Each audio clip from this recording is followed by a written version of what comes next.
So here's my preferred choice of exercise to make sure that I can keep a six pack, how I can keep muscle on my body, and how I can keep in good shape for long term.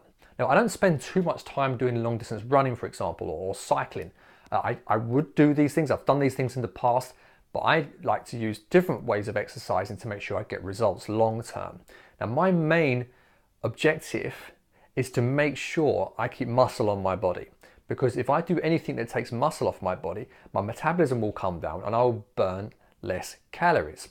I will basically start to gain weight and put more fat on my body. So remember this, the more muscle you have on your body, the more active quality muscle you have on your body, the more calories you will burn at rest.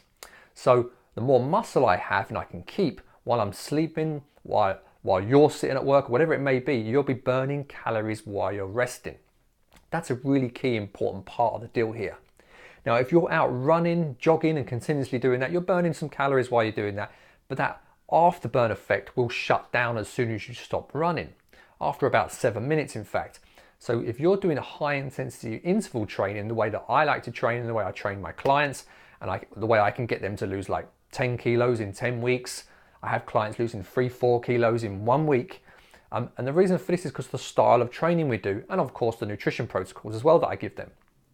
So it's very important to make sure that the type of training that you're doing is very effective for you and for your body.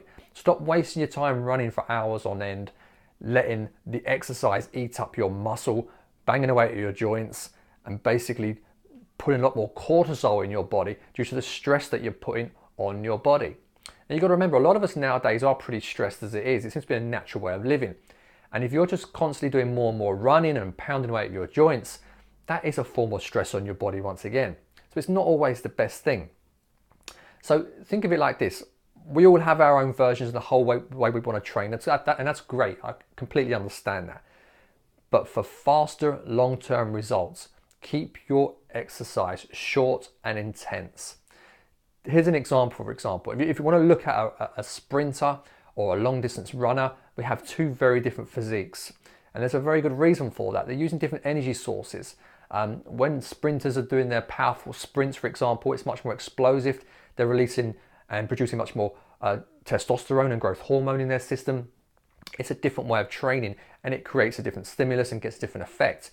And that's why they tend to look very different. Long distance runners use different energy systems as they run and burn calories in a very different way. And that's why long distance runners will have more of a slimmer, skinnier, scrawnier look compared to a sprinter, for example.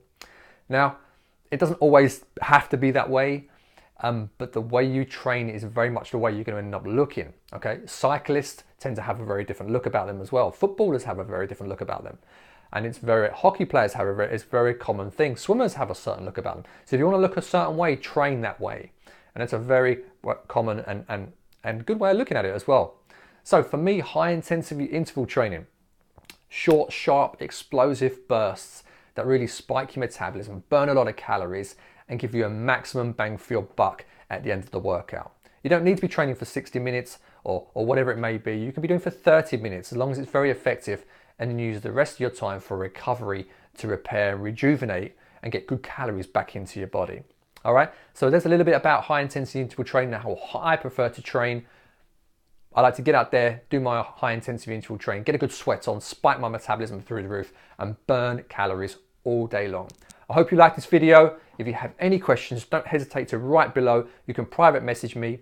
I'll be happy to answer any questions you have to help you with your fitness goals. I'm here for that, okay? Have a great day, and I'll speak to you soon. Bye for now.